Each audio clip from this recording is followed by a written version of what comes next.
Znači, naviš se skroz napred, koja ćeš da padneš, bukvalno i samo svojom težinom, ne, ništa na mišići, samo reći ti posle 2 minuta, sigurno. Skito.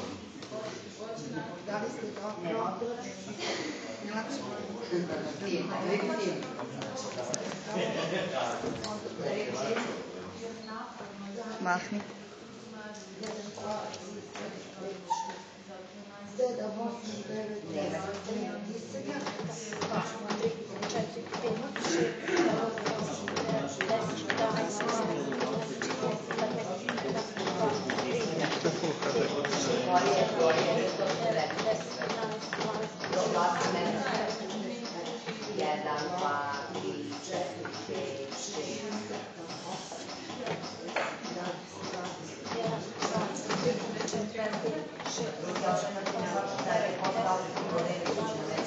Grazie.